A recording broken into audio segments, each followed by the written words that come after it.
নবী যখন হিজরত করে মদিনায় গেলেন, মদিনা থেকে আসার পরে মক্কা যখন বিজয় হলো, সাহাবেরা কাবা তাওয়াফ করবেন। রাসূল বলেন, তাওয়াফ করার আগে দেখি তো কাবার ভিতরের খবর কি। আমরা এতদিন ছিলাম মদিনার, মক্কার আর ভিতর কি করছে দেখা লাগবে না? তখন ভিতরে ঢুকে দেখে বাবা একেবারে কাবার দেওয়ালের সাথে খুঁটি ইয়ে মারছে, প্যারাক মারে, বুঝছেন, 360টা মূর্তি টাঙ্গাছে। হবল, লাত, মানাত, উজ্জা, এরকম সব টাঙ্গা থোছে। ওমর ফারুক বলে, সি সি সি সি, আল্লাহর ঘরের মধ্যে মূর্তি।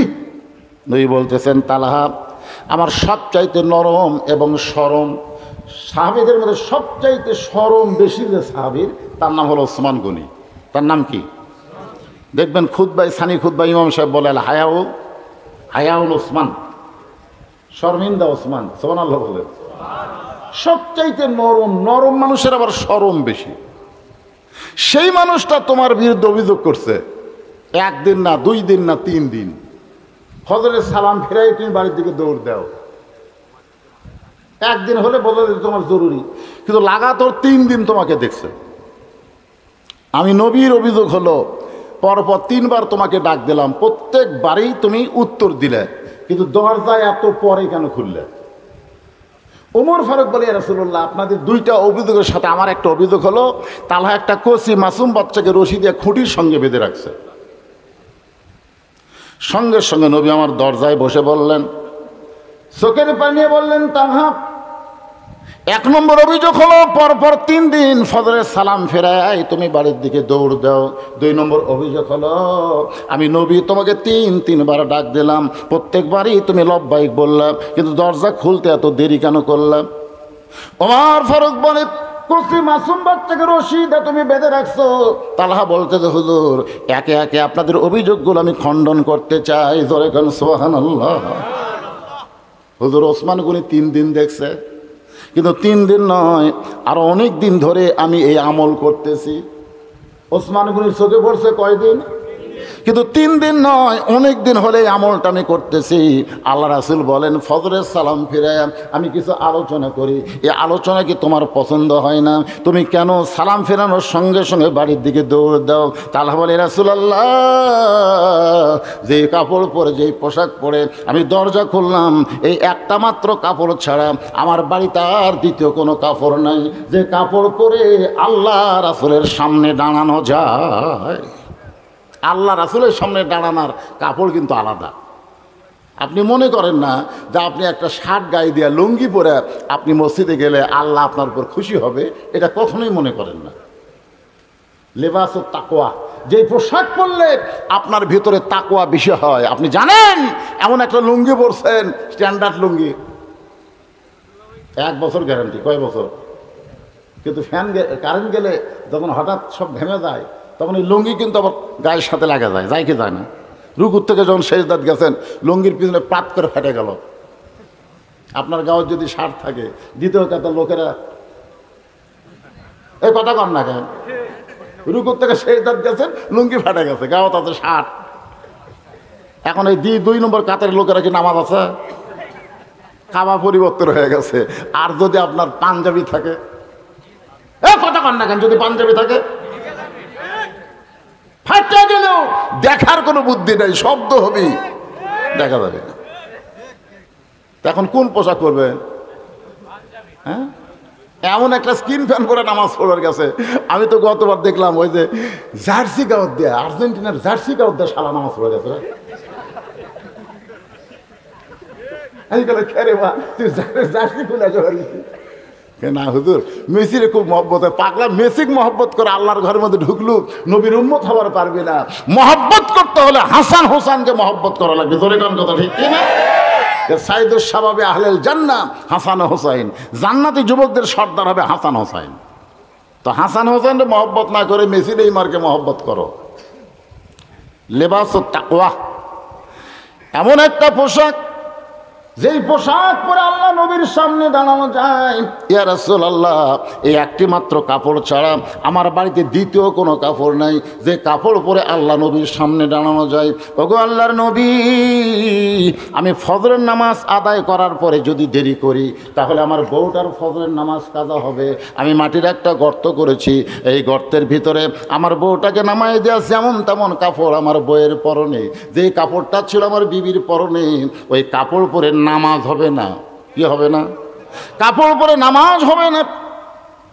আমার বিবির নামাজটা যেন কাজা না হয়, এই জন্য খুব দ্রুত গতিতে বাড়িতে এসে আমি যেমন তেমন কাপড় পরে গর্তের মধ্যে ছিলাম, আর এই পোশাক পরে, যেই পোশাক পরে আমি দরজা খুলে দিলাম, এই কাপড় পরে আমার বউটা নামাজের মধ্যে সামিল ছিল। ওগো আল্লাহর নবী, আপনি যখন নামাজ পড়ে এসে দরজায় তালহা তালহা বলে ডাকতেছেন, আপনার প্রত্যেক কথাই আমি শুনতে পাচ্ছি। শোনার সঙ্গে সঙ্গে লব্বাইক বলা আমার জন্য ফরজ হয়ে গেছে, কিন্তু আমি বের হয়ে দরজা খুলতে পারি না। আমার পরনে এমন একটা কাপড়, এই কাপড় পরে দরজা খুলতে পারি না, আবার আমার বউকেও বলতে পারি না নামাজ বাদ দে। আমার বিবি এমনভাবে আল্লাহর ইবাদতের মধ্যে সামিল ছিল, আমি যেন বুঝতেছিলাম আমার বউটা আল্লাহর মহব্বতে নিজের অস্তিত্ব বিলীন করেছে। ইবাদত মানে কি? সাহাবেরা বললেন, হুজুর মা হুয়াল ইবাদাহ, ইবাদা অর্থ কি? রাসূল বললেন, আনতা আবুদুল্লাহ কান্নাকা তারাহু ফাইল্লাম তাকুন তারাহু। বিশ্বাস করতে হবে তুমি ইবাদতের মধ্যে যখন সামিল হয়েছো, ইবাদতের মালিক আল্লাহ দেখতে পাবে।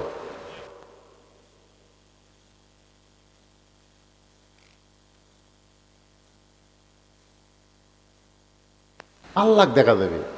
ফাইল্লাম তাকুন তারাহু, যদি তোমার আল্লাহ দেখা সম্ভব না হয়, আল্লাহ তোমাকে দেখতেছে, এই বিশ্বাস তোমার কলিজার মধ্যে চলে আসবে। যখন সুবহানাল্লাহ। এখন আপনারা বলেন, মসজিদে গেলে আল্লাহকে আমাকে দেখবার পায়? কথা কয় না। মসজিদ কার ঘর বানায়? এই যে আপনার টাকা পয়সা দিয়ে ঘর বানিয়ে দিচ্ছেন, কাক? হুজুর এখানে এই গ্রামের সিংড়া সোহাগ পড়ায় আল্লাহর কিছু ছিল না, আমার চাচা এই 10 শতক আল্লাহ দান করছে, আর আমরা টাকা পয়সাতে আল্লাহ ঘর বানিয়ে দিয়েছি। হুজুর আর চাচা 10 শতক দান করতে আমরা কই না অমুক ব্যক্তি আল্লাহ 10 শতক জায়গা দান করলো, আমরা কিন্তু আমিন আমিন করে ফেরত আমিন কয় না, আল্লাহ দান করলো, আল্লাহ সবাক দেয়, আর ই আবার আল্লাহ দিল। কি ফেরেশতাকে আল্লাহ দেশের নাম কি? যেই দেশ আর চাচা তোমাকে জায়গা দেয়, এরা টাকাতে ঘর বেনে দেয়, এই দেশের নাম কি? আল্লাহ বলো, ওই দেশের নাম হলো বাংলাদেশ রে, ওই দেশে আমি আল্লাহর চাইতে গরিব কেউ নেই। কি ঠিক আছে? সবই ঠিক। কামালউদ্দিন জাফরি হুজুর বলল যে বক্তারা মাহফিলে গিয়ে যদি বলে ঠিক, শ্রোতারা বলে ঠিক, ওই বক্তার ওয়াজ শোনা জায়েজ নাই। কারণ যে বক্তা শ্রোতাদের কাছ থেকে জানবার চাই ঠিক, তো তুই কি করে টাকা লিয়াচ্ছ? শ্রোতারাই যদি সব জানে তো তুই আসার দরকার কি? কি ঠিক? হাই রে ঠিক। যে বক্তা যখন যেটা কয় সেটাই তাহির সাহেব তাকে ঠিক ঠিক, আমির হামজা তাকে ঠিক, মামুন হক ঠিক, তো সবই ঠিক। ব্যাঠিকটাকে মন খারাপ করতেছে আইসি, কিন্তু এটা আপনাকে দ্বিতীয় বক্তারও 1 ঘন্টা আগে, তারও 1 ঘন্টা আগে আপনাকে এখানে আমি আইসি। আমার তুলে দেবেন রাত 10টায় 12টা পর্যন্ত টানা আওয়াজ হবে, 2 ঘন্টা আওয়াজ করে মনোবাদ কর্ম, সমস্যা আছে? ফজরের নামাজ জামাতে পড়ব, তুলেই দিলেন 11টার পরে। এখন ওয়াজ শুরু না করতেই 12:30 বাজে গেছে, তো এখন কি কর্ম? ও হোবার মায়ের ওয়াজ করলে হবে? ঘুম ভাঙ্গে ওয়াজ শুনে লাগবে। তো মাঝে মাঝে একটু চুটকি চাটকি না মারলে তো আপনাকে ঘুম ভাঙবে না। রাগ করে লাভ নাই বাবান, আমি সেই বক্তা 2টার সময় তুলে দিল ফজর পর্যন্ত ওয়াজ করার বক্তা। আবার 10টার থেকে 12টা পর্যন্ত ওয়াজ করি, আবার মাগরিব থেকে ওয়াজ করি। জোরে কোন ঠিক কিনা? জোহর থেকে করে আগামীকাল আমার দিনের বেলা আছে 5 বিবি, জোহর থেকে আসর দিনের বেলা, আবার রাত্রে আমার আক্কেলপুর আছে, পরের দিন আবার দিনের বেলা আছে গাবতলি, রাত্রে আছে সারাকান্তি। দিনও তো মারি, রাত্রেও মারি, সন্ধ্যাও মারি, শেষ রাত্রেও মারি, সব সব জায়গায় মারার বক্তা হয়ে যায় না। যখন আপনারা দেখতেছেন ঘুম ধরে গেছে, ঘুম না ভাঙ্গা ওয়াজ করা যাবে। হ্যাঁ, এই জন্য রাগ করে লাভ নেই, তুলাই দিয়েছেন দেরি করে। এখন উঠেই যদি বলে আল্লাহুম্মা আমিন, আমি কি ঢাকার থেকে যাচ্ছি? কাল থেকে সমালাম শুরু করবে, কয়েকদিন আগে হুন্ডালে ওয়াজ করলো, সেই বক্তা এখন আর মশান হলো। হঠাৎ ঢাকার থেকে যারা আসবি ওরা ঘড়ি দেখে 8 ঘন্টা ওয়াজ করে আল্লাহুম্মা আমিন করবি, কিন্তু আমি তো তা পারতেছি না ভাই রে, বেকাই দা। আস্তাইনু, যুবকেরা মনোযোগ দিয়ে শুনবা, আস্তাইনু বিসসবরি ওয়াসসালাহ ইন্নাল্লাহা মা'আস সাবিরিন। আল্লাহু আকবার। আল্লাহর কাছে যদি আমরা পাবার চাই, মাধ্যম হলো দুইটা, একটা হলো ধৈর্য আর একটা হলো নামাজ। আল্লাহ কোরআনে বলেন, কাদ আফলাহা মান তাযাক্কা ওয়া যাকারা ইসমা রাব্বিহি ফাসাল্লা। কেউ যদি সাইকেলের পেডেল মারতে মারতে সাইকেল যখন খুব গতি হয়ে গেছে, হঠাৎ সাইকেলের পেডেল বন্ধ করছে, আপনারা বলেন সাইকেল কি বন্ধ হবে? কেন বন্ধ হবে না? আগে পেডেল মাইরা সাইকেলের মধ্যে যে গতি তৈরি করছেন, ওই গতির ব্রেক না ধরা পর্যন্ত সাইকেল বন্ধ হবে না। দুনিয়ার মহাব্বত কলিজার মধ্যে নিয়ে মসজিদের মধ্যে ঢুকিয়ে আপনি নামাজের নিয়ত করলেন, আপনার নামাজের মধ্যে মন বসার আগেই নামাজ শেষ হয়ে গেল। এইটা নামাজ হলো না ফাওয়াইলুল লিল মুসাল্লিন। আগে সাইকেলের ব্রেক ধরে সাইকেলের গতি যেমন থামাতে হবে, মসজিদের মধ্যে ঢুকেই আপনি নামাজ শুরু করতে পারবেন না। আল্লাহ বলেছেন, কাদ আফলাহা মান তাযাক্কা ওয়া যাকারা ইসমা রাব্বিহি ফাসাল্লা। যদি সফলতা অর্জন করতে চাও, আগে তোমার মনকে মসজিদ বানাও। মসজিদের মধ্যে শুধু দেহ ঢুকলে হবে না, মসজিদের মধ্যে আপনার মনকে ঢুকাইতে হবে। আর মসজিদ আর মনের মাধ্যমে আপনি কাবার মোতাওয়াজ্জা হবেন। কাবার যখন মোতাওয়াজ্জা হতে পারবেন, কাবা বাইতুল মামুর, বাইতুল মামুর আল্লাহর আরশ পর্যন্ত বান্দার নেটওয়ার্ক ক্লিয়ার হয়ে যাবে। এই নেটওয়ার্ক যখন ক্লিয়ার হয়ে যাবে, তখন বান্দা আল্লাহর মধ্যে নিজের অস্তিত্ব বিলীন করে দিবে। আনতা আবুদুল্লাহ কাআন্নাকা তারা। যদি এইটা সম্ভব না হয়, আল্লাহ যে আমাকে দেখতেছে এই ব্যাপারে সন্দেহ আছে নাকি? আছে? তা আপনি 4 হাতে গামছা গাওয়াত দেয়া মসজিদে আসতেছেন, চাচা বললাম, কে চাচা 4 হাতে গামছা গাওয়াত দিয়ে মসজিদে আসতেছেন, গরম পড়ছে পারে, পাঞ্জাবি গাওয়াত দিতে ইরিবিরি লাগে। পাঞ্জাবি গাওয়াত দিতে কি লাগে? ইরিবিরি, মানে কেমন যেন লাগে। গামছা গায়ের ওর ফেলে ওই জোহরের নামাজ পড়বে আসতেছে।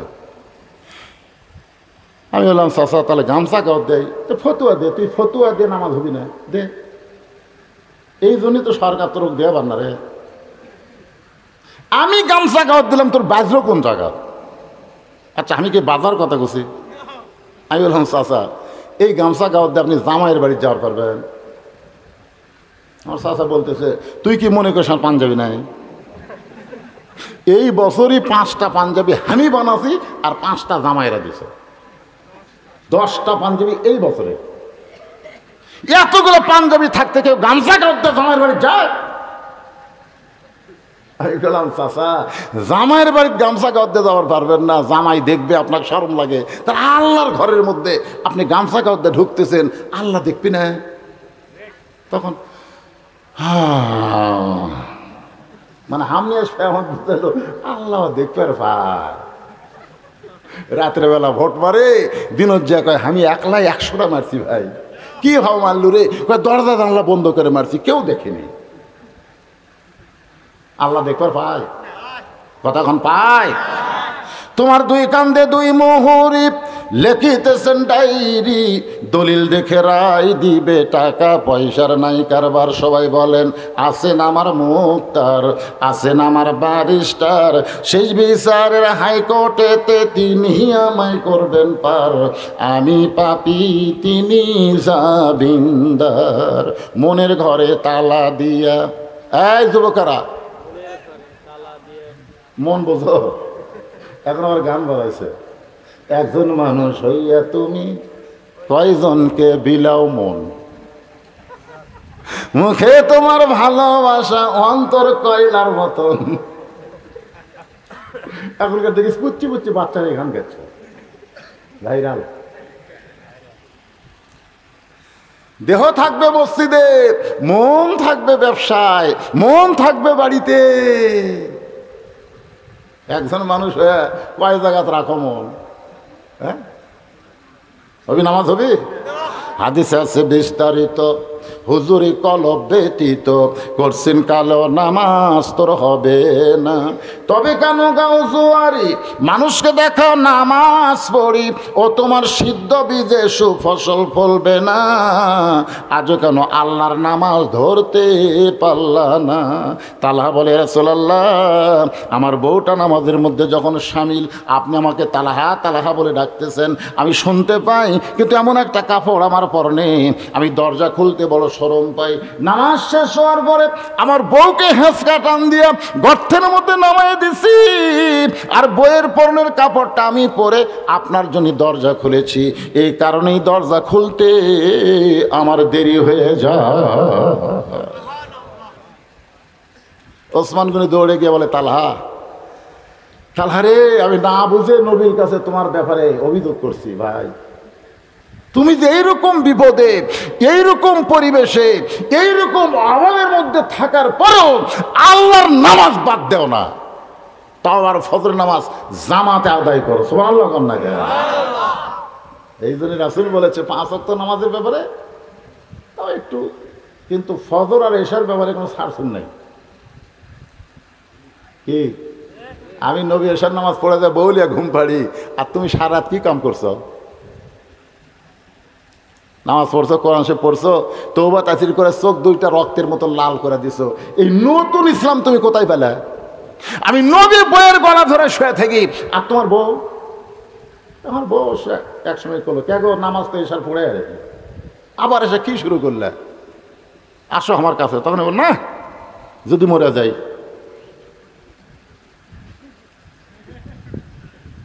বউ 3বার 4বার ডাকছে, আমি যাইনি। একসময় হ্যাঁ মরার কথা মনে হয়, বলে বছরের কথা আমার খেয়াল নেই, মানে এমন মরার কথা মনে করতে গেলে কান দিচ্ছি কান দিচ্ছি। আল্লাহ রাসূল বললেন, যে ইসলাম আমি নবীর নাই, সেই ইসলাম তুমি কোথায় পেলে? আমার নবীর ইসলাম হলো এশার নামাজ পড়ে বউকে বুকের মধ্যে নিয়ে ঘুম পাড়া। হুন্না লিবাসুল লাকুম ওয়া আনতুম লিবাসুল লাহুন্না। স্বামী হলো বিবির পোশাক, বিবি হলো স্বামীর পোশাক। আর তোমার বউ খাটের উপর ছটফটায় আর তুমি আল্লাহর কাছে কান্দো, এই নতুন ইসলাম কোথায় পেলে? নবীর ইসলাম হলো এশার নামাজ জামাত আদায় করলো, ফজরের নামাজ জামাত আদায় করলো, 2 ওয়াক্ত নামাজ জামাতে পড়ার পরনে সারা রাত ইবাদত করার সওয়াব আল্লাহ তার আমল নামায় দিয়ে দিল। ধরে করো সুবহানাল্লাহ। এশার নামাজ পড়ে আপনি মরে গেছেন, যান, ফজর পর্যন্ত আপনার হায়াত নাই, আপনি কবর যাই দেখেন আপনার অবস্থা কি হয়। মনকে না খেসে বলতেছে, মান রব্বুকা, তোমার রবকে। নামাজ খাড়ায় বলতেছি, আর কি মারতেছ? নামাজ খাড়ায় বলতেছি, আর কি মারতেছ? কিসের রব?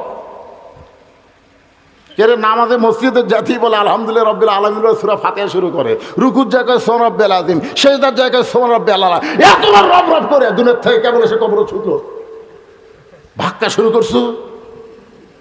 মুরগির লাগের কয়, আল্লাহ মান রব্বুকে প্রশ্ন করলে নামাজ যে খাবার খেপছে, আমরা কি করব?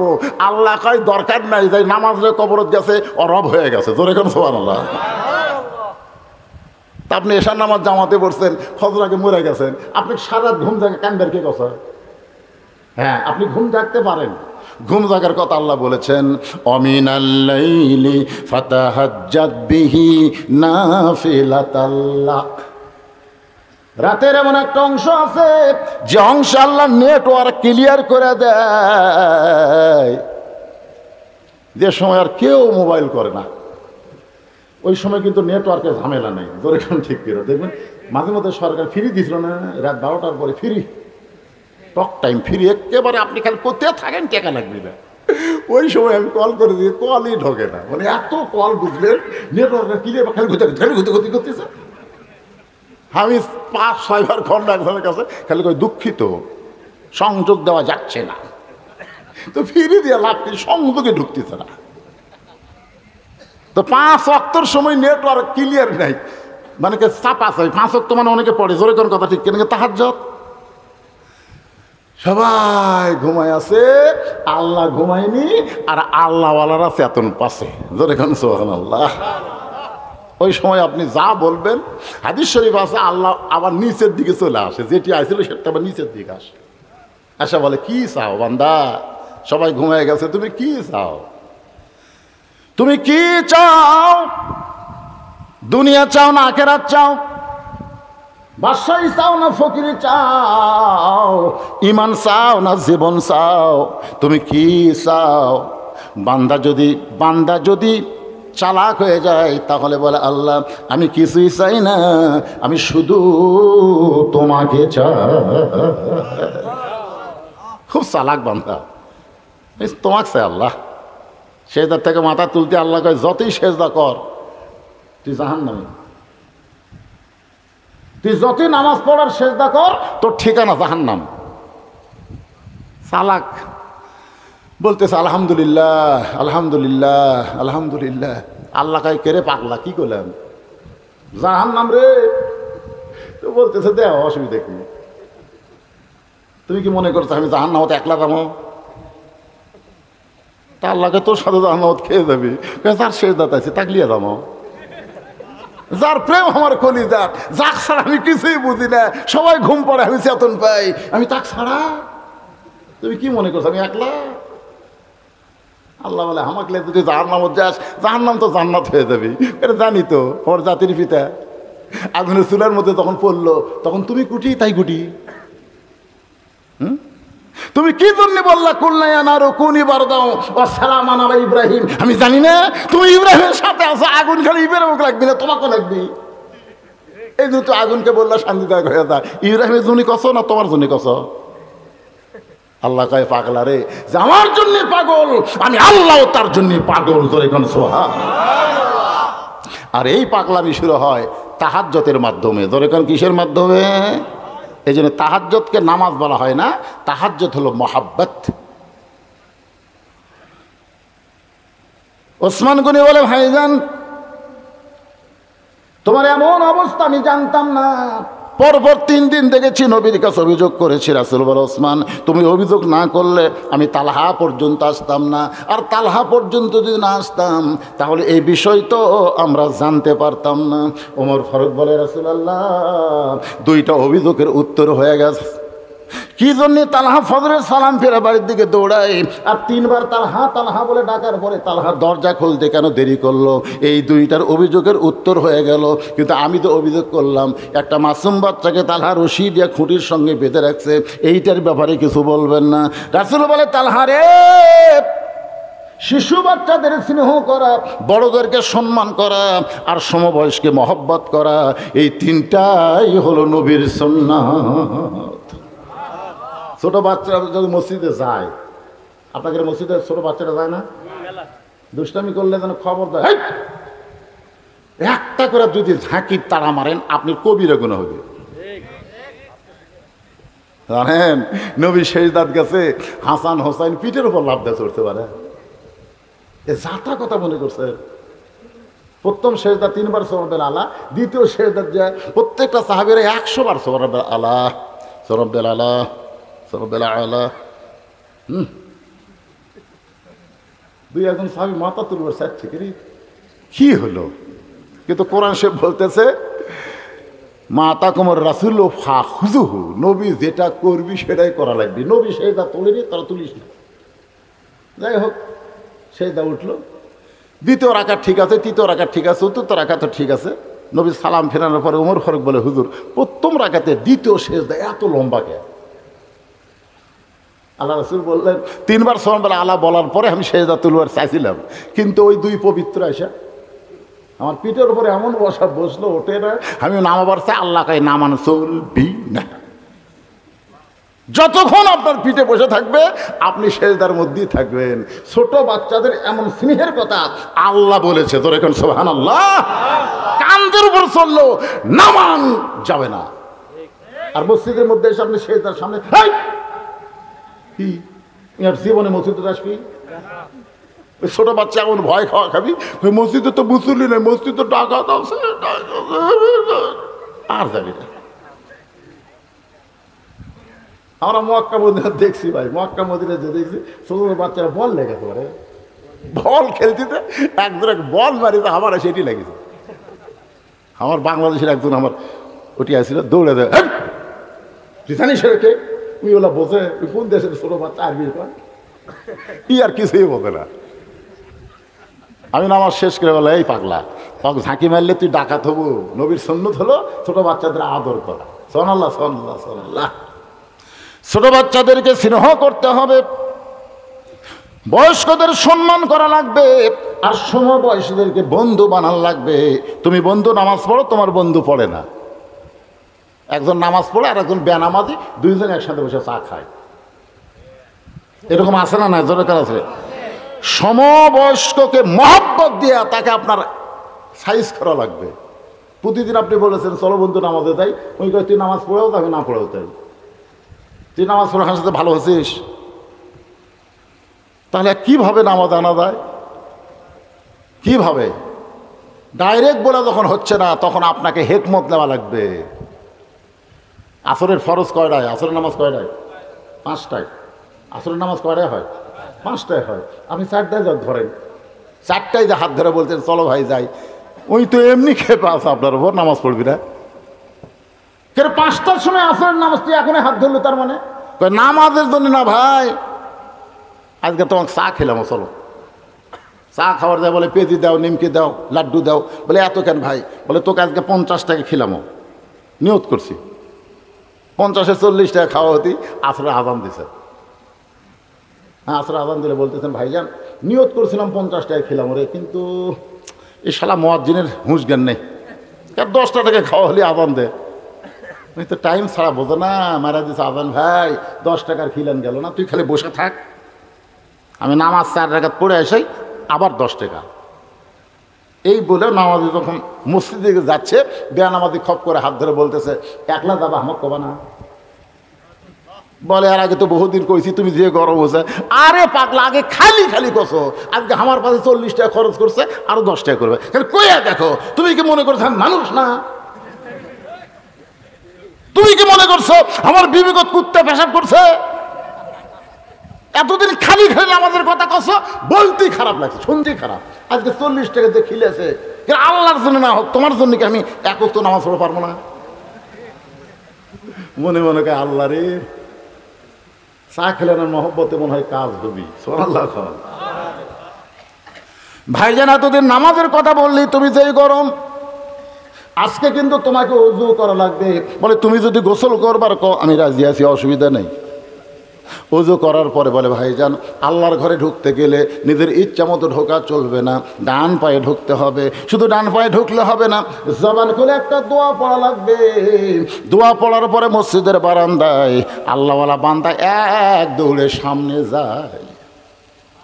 সামনে গিয়ে বলতেছে আল্লাহ, আল্লাহ আমার দায়িত্ব হলো তোমার বেনামাজিকে মসজিদের মধ্যে হাজির করে দেওয়া, আর তোমার দায়িত্ব হলো হেদায়েত দেওয়া। আমার দায়িত্ব শেষ, তোমার দায়িত্ব শুরু। এখন তুমি কি করবা? তুমি আর আমাকে ধরবার পারবা না যে তুই নামাজি হয়ে বেনামাজির সাথে বন্ধুত্ব করলো কেন? আমি কিন্তু আল্লাহ এর পিছনে 40 টাকা খরচ করছি, খালি খালি লয়। এই মসজিদের বারান্দা চাচ্ছি, এখন তুমি কি করবা? দায়িত্ব কার? আমার দায়িত্ব কি? বান্দার দায়িত্ব হলো দাওয়াত দেওয়া। ধরে কোন কি দেওয়া? কথা কর না কেন? বান্দার দায়িত্ব কি?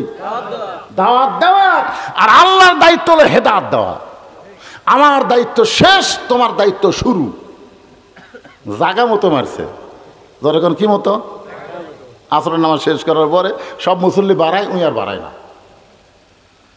আরে ভাই চ যাই, আরো 10 টাকা খেলাম চা।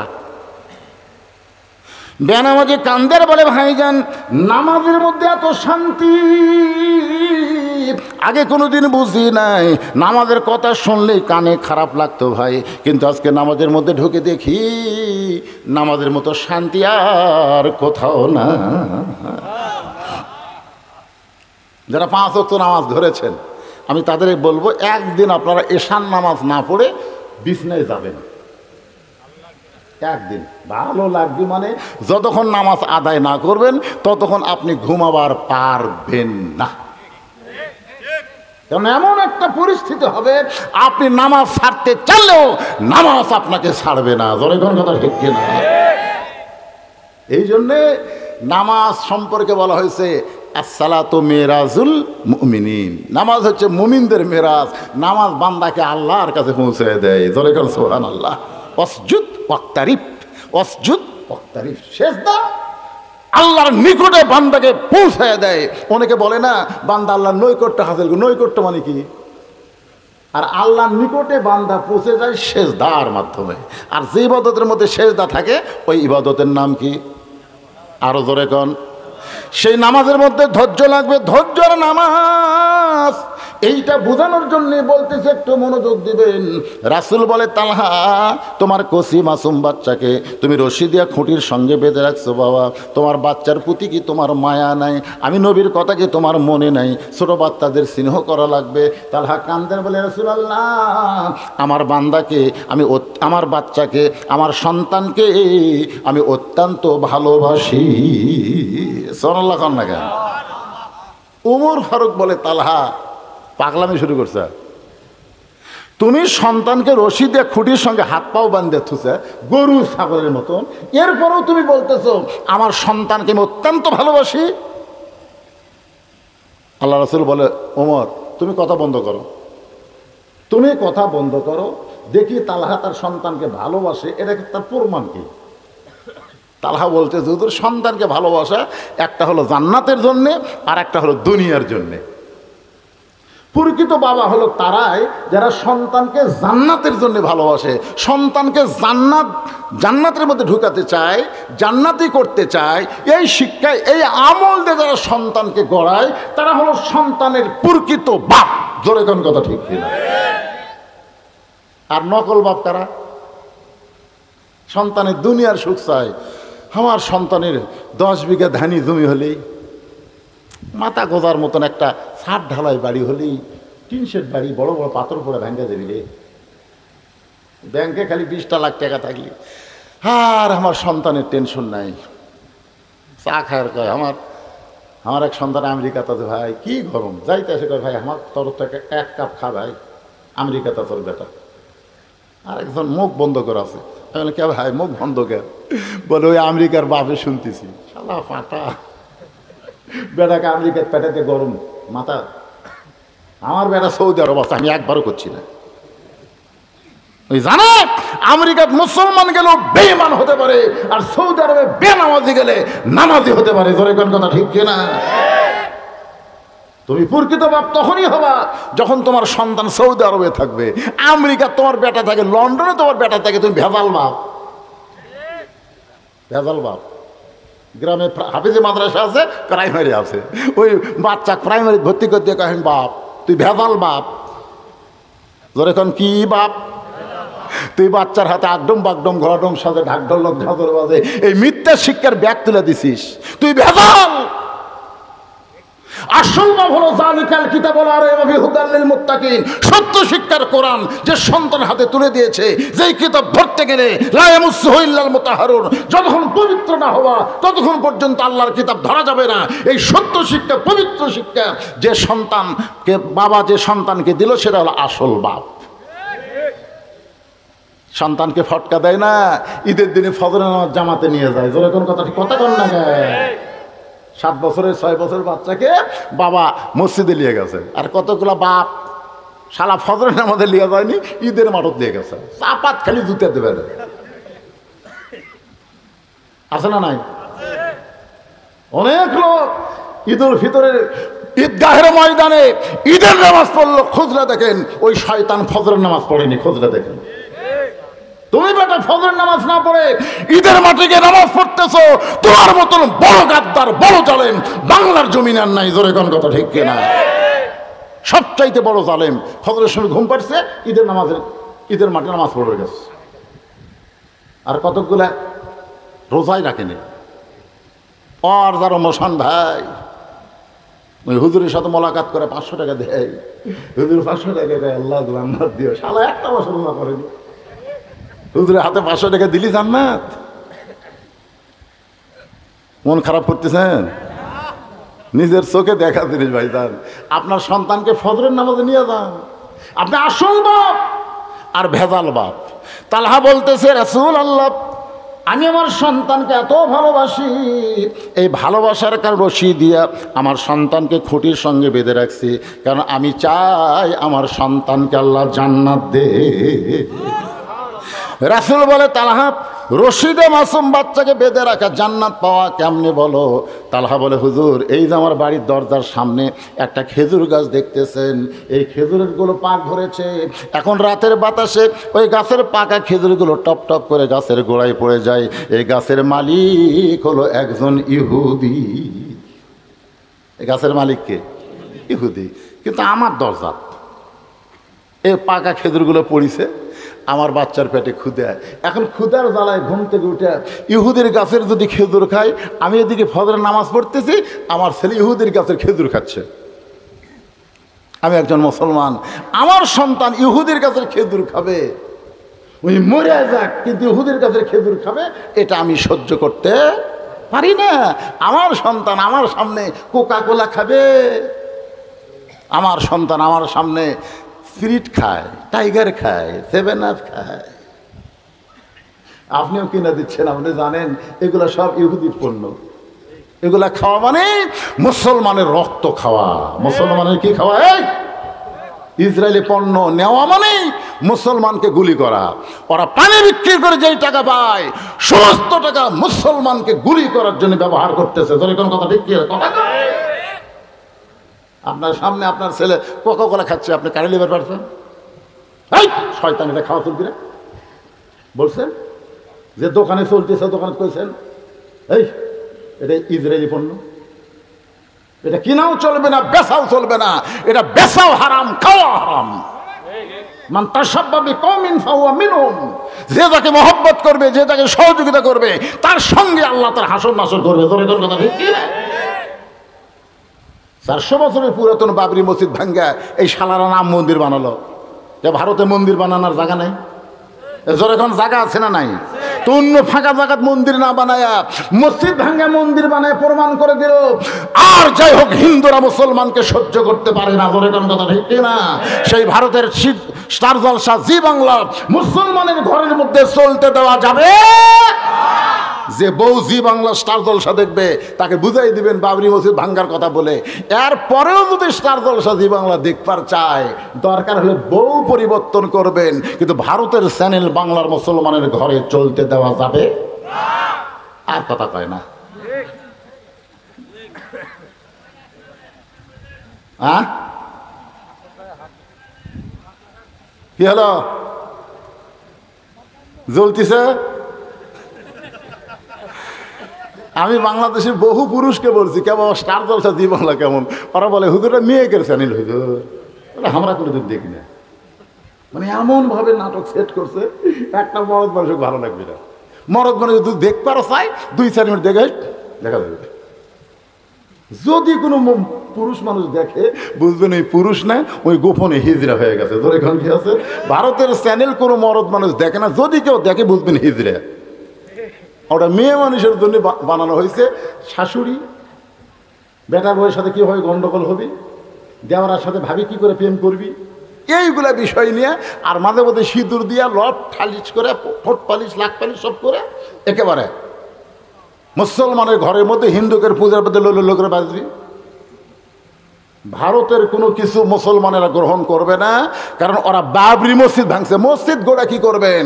সেই মসজিদ যদি হিন্দুরা ভাঙ্গা দেয়, মুসলমানের কলজাতে আগুন লাগছে। ধরে কথা কন না গায়ে। আপনাকে সোহাগ বাড়ির যদি যারা নামাজ পড়ে না, মনে করেন তারা 5 ওয়াক্তই পড়ে না, আপনাকে গ্রামের মসজিদ যদি কেউ ভাঙবার আসে, আপনারা বলেন তো ওই বেনামাজি বসে থাকবে? ওরাই লাঠিলে আগে দেবে।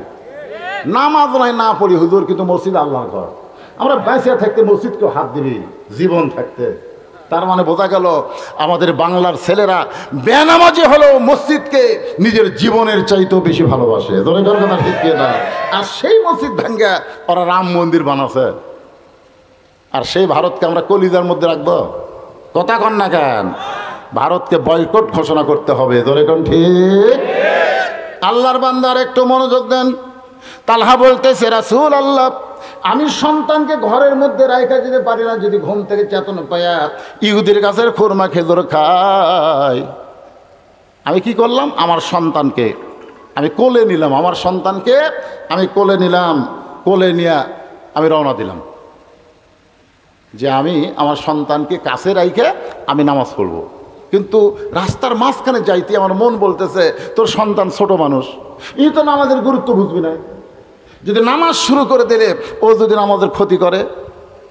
চিন্তা করলো এটাও তো ঠিক, রাসূল বলেছেন 6 বছর 7 বছর থেকে নামাজের তালিম দাও, আর আমার বাচ্চার বয়স কেবল 5 বছর, এর তো 7 বছর বয়স হয়নি, এক নামাজের তালিম দেওয়ারই বয়স হয়নি। তাহলে এই 5 বছরের বাচ্চাকে আমি যদি নিয়ে যাই আর যদি নামাজের ক্ষতি করে তাহলে তো রাসূল আমার গাল দিবে। বাড়িতে রাখতে পারি না চেতন হয়ে যদি খেজুর খায়, আর নিয়েও যাওয়ার পারি না যদি আমাদের নামাজ নষ্ট করে দেয়। এই জন্য আমার ঘুমন্ত ছেলেকে চেতন করে রশিদে খুঁটির মধ্যে বেঁধে রাখছি। ফজরের নামাজ পড়ার পরে আমি এসে গর্তের মধ্যে নাম আমার বউকে কাপড় দিলাম, আমার বউ নামাজ শেষ করে গর্তের মধ্যে নামলো, আমি সেই পোশাক পরে আপনার জন্য দরজা খুললাম। এখনো পর্যন্ত আমার ছেলের বাঁধন খুলতে পারি নাই। রাসূল বললেন তালহা কি যদি মনে না করো আমি তোমার বাড়ির মধ্যে একটু ঢুকতে চাই। তালহা বলে রাসূলুল্লাহ আমার তরফ থেকে কিন্তু আপত্তি নাই, বরং আমার ভাগ্য এত ভালো আপনার কদম আমার বাড়ির ভিতরে। রাসূল বাড়ির মধ্যে গিয়ে তালহার পুত্র সন্তানের দিকে তাকায় ছোট বাচ্চার মতন কান্না শুরু করে দিলেন। সাহাবী বলে রাসূলুল্লাহ এমন করে আপনি কাঁদতেছেন? রাসূল বলে তালহা রে, রশি দিয়া তোমার বাচ্চাকে খুঁটির সঙ্গে বেঁধে ইহুদির গাছের খেজুর থেকে তোমার সন্তানকে হেফাজত করো নাই, আমি বলতেছি তোমার সন্তান থেকে তুমি জাহান্নাম হেফাজত করেছো। আপনারা এখন বলেন এত অভাবের ভিতরেও একটা ইহুদির গাছের খুরমা খেজুর যদি মুসলমান না খায়, আস্তাইনু বিসসবরি ওয়াসসালাহ, চাবে কার কাছে?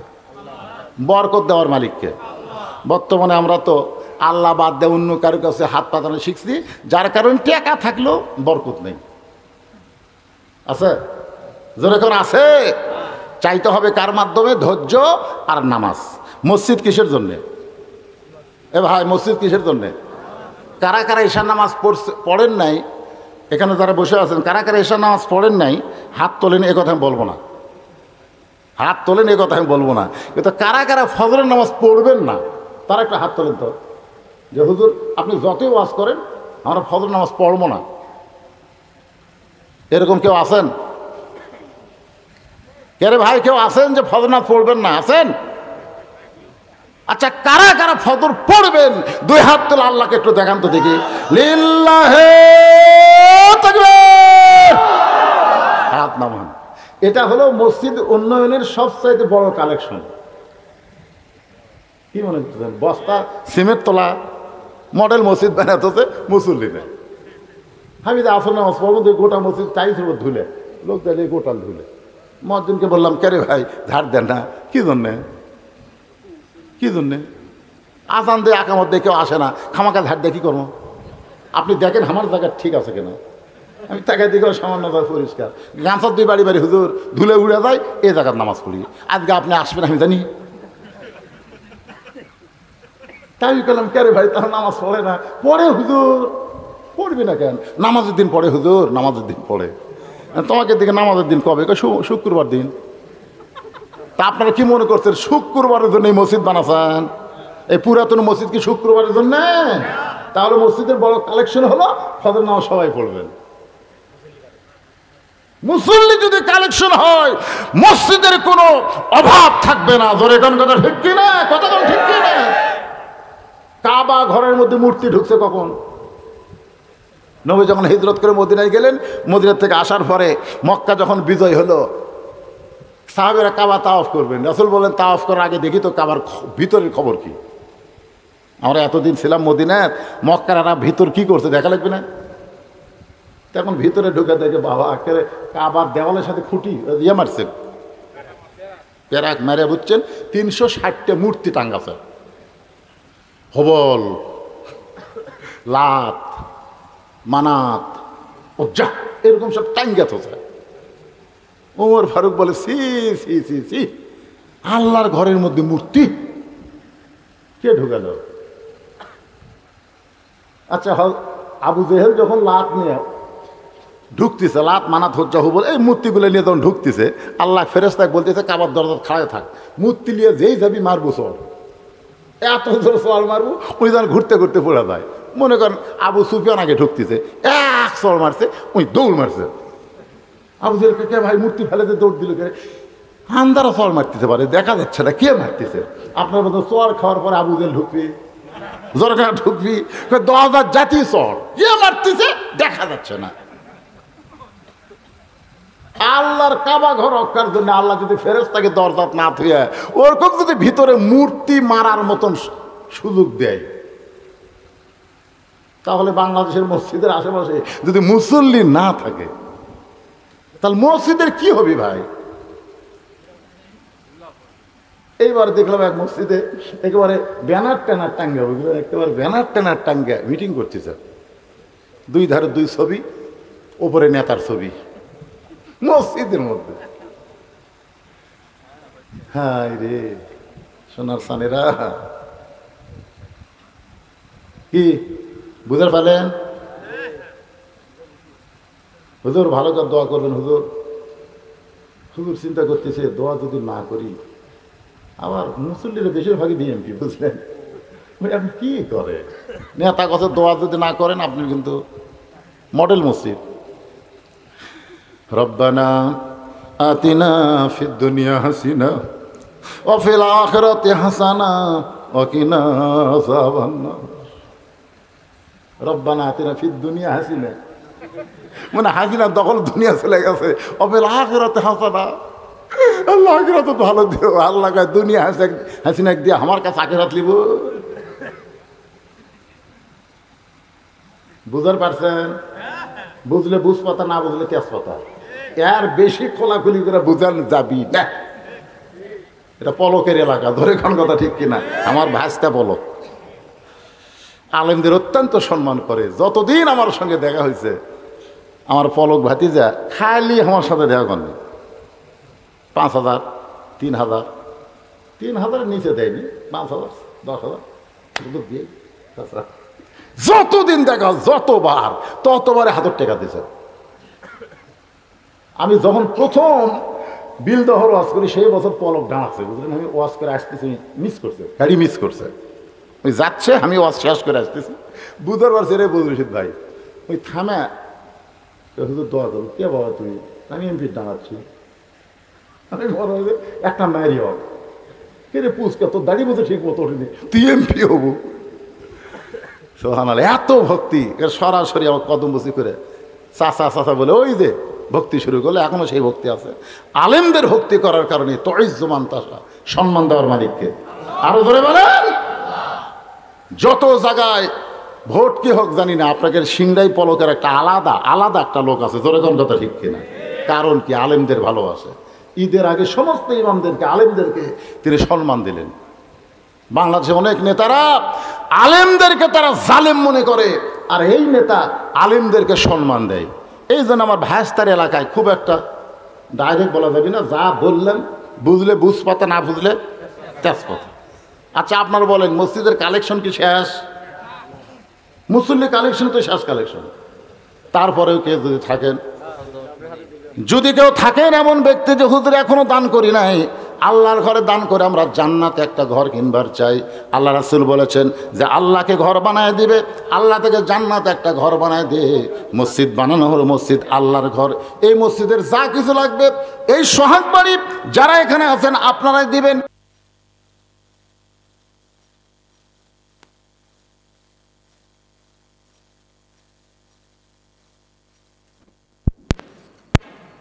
হামিদুম মাজিদ। আল্লাহুম্মা বারিক আলা মুহাম্মাদ ওয়া আলা আলি মুহাম্মাদ কামা বারাকতা আলা ইব্রাহিম ওয়া আলা আলি ইব্রাহিম ইন্নাকা হামিদুম মাজিদ। লাইন, হ্যাঁ, কাতার ভিতর দিয়ে যেন আপনাকে তাবারক দিতে পারে, তাবারক দিতে যেন কোনো সমস্যা না হয়। আপনারা দোয়ায় শামিল হবেন, এদিকে ভাইরা তাবারক দিবে, এই জন্যে আপনি একটু ফাঁক হয়ে বসেন। আরিফ 10 বস্তা সিমেন্ট আল্লাহর ঘরে দান করবে। আল্লাহ আরিফের বিশাল দানকে আল্লাহ কবুল করুক, জোরে করে আমিন। আপনারা যদি দান করে যদি মাইকে প্রচার নাও হয়, তারপরে আপনি কিন্তু এটা কখনো মনে করবেন আমি দান করলাম আমার নাম প্রচার হলো না, দোয়া হলো না। আরে দান করার সাথে সাথে আর সকিও হাবিবুল্লাহ রাসূল বলেছেন দানকারী আল্লাহর দোস্ত। তোর এখন সুবহানাল্লাহ। আখিরাতের প্রতি বিশ্বাস না থাকলে কেউ কোনোদিন দান করতে পারে না। দেখবেন মসজিদের দান বাক্স সবাইকে দান করে, কতক লোক কিন্তু পকেট থেকে এই পকেটে দেখবেন পকেট খুঁজে খুঁজে টাকা বাইর করে দান করে, আর কতক লোকের সামনে পকেটে টাকা আছে তারপরেও ঠেলা মারে। ফেরেশতা কয় আল্লাহর পকেট ভরা টাকা থুয়ে এই দান বাক্স ঠেলা মারলো, কারণ কি? আল্লাহ বলে দান বাক্স ঠেলা মারিনি রে, ওই জান্নাত ঠেলা মারছে। তোর এখন কি ঠেলা মারছে?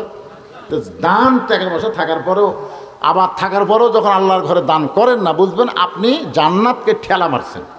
এই জন্য সবাই দান করবেন। দান সবার ভাগ্যে হয় না। যারাই দান করবে বলা লাগবে না, মারহাবা দেওয়া লাগবে না, দেওয়ার সাথে সাথেই আপনি আল্লাহর দোস্ত হবেন। সুবহানাল্লাহ বলেন। হ্যাঁ, ভিতরে ফাঁক ফুক হয়ে বসেছেন আপনারা। এই তাবারক পানি কি রেডি হয়ে আছে? জি,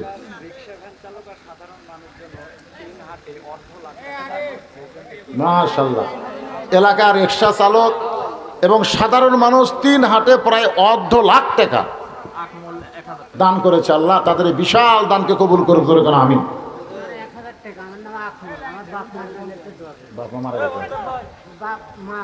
মা বাঁচে আছে, বাবা মারা গেছে, আকমলে 1000 টাকা দান করেছে। আল্লাহ বাবার কবরকে জান্নাতে টুকরা বানিয়ে দিক। সব বলে আল্লাহুম্মা আমিন। বাগান এখন দোয়া করে দিলাম, আল্লাহুম্মা আমিন। আল্লাহুম্মা আনতাস সালাম ওয়া মিনকাস সালাম তাবারাকতা ইয়া যাল জালালি ওয়াল ইকরাম। মাবুদ, সেই মাগরিবের নামাজের পর থেকে রাত প্রায় 1:30টার দিকে চলে যাচ্ছে। এই গভীর রাত পর্যন্ত তোমার যেই পাগল বান্দা বান্দিরা আরামের বাড়ি ঘুমকে বাদ দিয়া আল্লাহ তোমার কোরআনের নামাজের ওয়াজ শুনতে গিয়া ওয়াজের শেষে রহমতের দরজায় আমি গুনাহগারের সঙ্গে ফকির হয়ে দোকানে হাত তুলেছে। মেহেরবানি করে আজকের মাহফিল আমাদের সকলের হিদায়াতের জন্যে, নাজাতের জন্যে, জান্নাতের জন্যে কবুল করো। এই মাহফিলের শুরু থেকে শেষ পর্যন্ত যত আলোচনা হয়েছে এর মধ্যে যদি ত্রুটি হয়, ভুল হয়, মাফ করে দাও। এর যা হাদিয়া মঞ্জুর করো সোনার মদিনায় নবী পাকের রওজা মুবারকে আল্লাহ কবুল করো। তামাম আম্বিয়াই কেরাম, আসহাবে কেরাম, তাবিনী কেরাম, তাবা তাবিনী কেরাম, তামাম পৃথিবীর মাটির নিচে যত মুমিন মুমিনা শুয়ে আছে আল্লাহ সকলের আরওয়াহ ভরে হাদিয়া কবুল করো। আল্লাহ আমরা যারা হাত তুলেছি আল্লাহ আমাদের মধ্যে জনম দুঃখনী মা যাদের কবরে চলে গেছে, বাবা গেছে অন্ধকার কবরে, রব্বির হামহুমা কামা রব্বায়ানি সগীরা, বাপার কবরকে আল্লাহ জান্নাতের টুকরা বানিয়ে দিই। আল্লাহ আমাদের দাদা দাদি নানা নানি আত্মীয় স্বজন শ্বশুর শাশুড়ি কবরে গেছে আল্লাহ কবরবাসীদের মাফ করে দেয়। যে মুরব্বী আমাকে দাওয়াত দিবার গেল, আসার পরে শুনলাম সেও দুনিয়াতে নাই।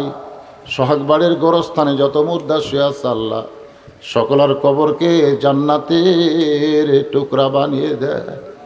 আল্লাহ যারা কষ্ট করে মেহনত করে হাজার হাজার টাকা খরচ করে জান্নাতের বাগান লাগাইল, আল্লাহ তোমার ঘরকে মহব্বত করে নগদে বাগিতে হাজার হাজার টাকা দান করলো, সিমেন্ট দিল, ধান দিল, এমনকি গামছার মধ্যে 10টা টাকা হলেও যারা দান করেছে আল্লাহ সকলের দানগুলোকে কেবলমাত্র জান্নাতের বিনিময়ে কবুল করেন।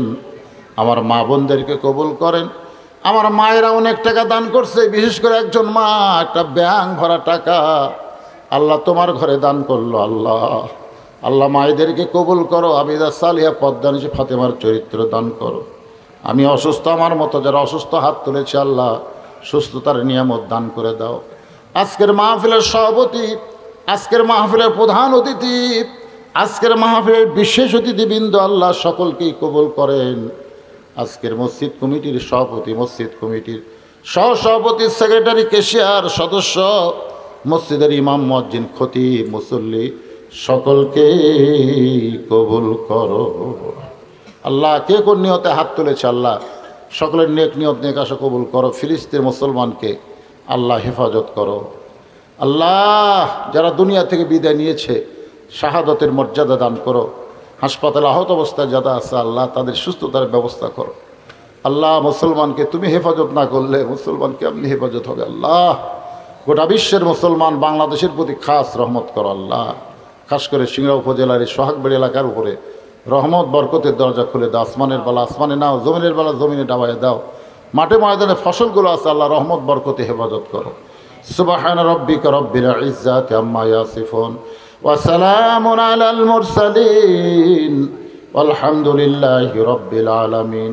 ওয়াজাল আখিরাতে কালিমাতুন ইনদাল মাউতি লা ইলাহা ইল্লাল্লাহু মুহাম্মাদুর রাসূলুল্লাহ সাল্লাল্লাহু আলাইহি ওয়াসাল্লাম। আসসালামু আলাইকুম ওয়া রাহমাতুল্লাহি ওয়া বারাকাতুহু।